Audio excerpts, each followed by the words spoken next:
What is going on, guys? Money Webby here, back again on Friday with a nice 8-game slate here tonight. Let's see if we can have a better night here. Last night was an absolute disaster. The Warriors couldn't score. They got blown up by the Rockets.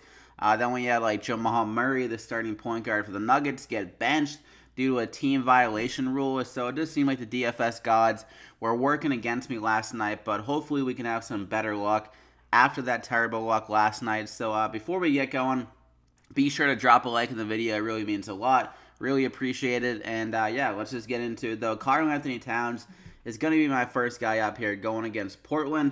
He had a pretty solid night against them the first time they played. It's just that they got blown out there. So he only got 25 minutes, but he was able to put up 34 DraftKings points and scored 23 points in just 25 minutes. So I think he can have another good night here. He's been filling it up in the rebound column and just some huge double-doubles over the last 3 games. Good for a 53, 59, and 66. So I think he can go over 50 here again against Portland. It should be a high-scoring game. The over-under is over 220. And now the spread is just 1 point, so it should stay close. And also, Karl-Anthony Towns has been playing a lot better at home. I actually remember him doing that same thing last year. So it seems like he feels more comfortable at home. Solid game here. It should be pretty fast-paced, high scoring. So I'm going to go ahead and lock in Towns there as my first guy. And then I'm going to go with Damian Lillard here, 9,100. With Seth Curry out for this game, they really don't have a backup point guard, so that could give Lillard a few extra minutes like he got in the last game. He got 38 minutes with Seth Curry going down there. Lillard like barely rested going into the fourth quarter. So he dropped 61 DraftKings points in that one. And this is a good matchup going against Jeff Teague. He kind of struggled against him the first time out, but I think he'll be able to bounce back from that performance, be able to score very well. And he's been filling it up in other categories better, especially recently with 11 and 12 assists. Like you never really see that with Damian Lillard, where he's dropping double-digit assists. So if he can score well here and be able to get those more assists again in this game, it seems like the ball has kind of been in his hands a lot more this year, which is really good for his DraftKings upside and a good game here like I was mentioning. So I'm going to go ahead and lock in there Damian Lillard. And for my third guy, I'm going to go with Mike Conley. He's had a quietly really good year here, especially with DraftKings scorings. Like he's had some big games. He had 38 last game, 53 against Philadelphia, and this is a really good matchup going against a Sacramento team he played extremely well against in the first meeting. He had 44 DraftKings points there, shot 4 for 11 from 3, so pretty damn solid. And I think he can get it going here. This is going to be like a pace uptick for him. The Kings are one of the fastest pace teams in all the NBA, and that could really help out a guy like Mike Conley, the guy who kind of controls the pace for the Grizzlies, so he'll kind of pick it up and probably give some more scoring opportunities for the Grizzlies and especially a guy like Mike Conley, their best offensive weapon. So I think he could flirt with around 40 DraftKings points in this game. Really good value at 7,000. So definitely lock him in there as my third guy. Then I'm going to go with Serge Ibaka. He didn't play last game, so maybe they'll kind of resting him for this game because I feel like he's a big aspect of this Raptors team against the Celtics. He played extremely well against them last time. He pretty much won the game because he was playing so good. He shot 10 for 14 from the field, and he dropped 21 points. His rebound total was a little bit lower, so I think he actually could improve on the rebound number there and be able to get us around like 35 DraftKings points in this game. He's had an extremely good year. He's had some huge games against teams that kind of play a little bit smaller,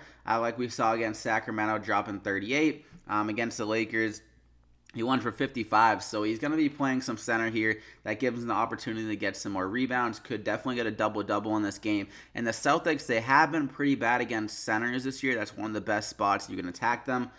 So Ibaka at the center spots really helped him out with his ability to get rebounds and score. This seems a little bit more comfortable there with the new era of just like small ball kind of basketball. So at 6,200, I think Ibaka can get it done here. I'm going to go ahead and lock him in there as my fourth guy. And then we're going to go with Dwight Howard. He's a little bit risky because he's been playing hurt, but the matchup is just so good going against the Brooklyn Nets here, where he can get a couple of rebounds here and there, get like around a double-double and have a big game. Like we saw the ability against the Miami Heat. That's not an easy matchup either. He dropped 11 and 16. And I mentioned Hassan Whiteside for the same kind of reason the other night, how the centers against the Brooklyn Nets is to get a lot of rebounds, it seems like. And that's Dwight Howard's. His mantra pretty much is getting a ton of rebounds. Like we saw last year, he had some huge games. And this could be a spot where he starts to break out, have one of those huge games where he gets a ton of rebounds, like I'm saying, be able to get some easy putbacks and stuff like that in a really soft matchup. So at 5,700, Howard needs to get it going. He's due for one of those big games. He says he's feeling less than 100%. I guess it's a good thing they blow out the Cleveland Cavaliers the other night because he only got 20 minutes. So maybe that rested him up a little bit more for this game here against the Brooklyn Nets. So I'm going to go ahead and lock him in there as my fifth guy of the core five. And for my value guy, we're looking at Pat Connaughton here at 3,600 with Dante DiVincenzo ruled out for this game for the Bucks. That's a big kind of guy on their bench that was producing for them. So that's going to give the ability for Connaughton to get some extra run in this game. And he did that against the Memphis Grizzlies. He got 27 minutes, dropped 33 DraftKings points. So even in these close games here, like against the Clips, he got 26 minutes, dropped 26 DraftKings points. He was already trending up, and with DiVincenzo ruled out, I think Connaughton could definitely just get some more shots going up. And also, this game could easily be a blowout. The Bucks are favored by like 14 points, so Connaughton will be that guy on the bench that gets a little bit extra run if it's a blowout as well. So at 3,600, I think he can get us over 20 DraftKings points here in the spot.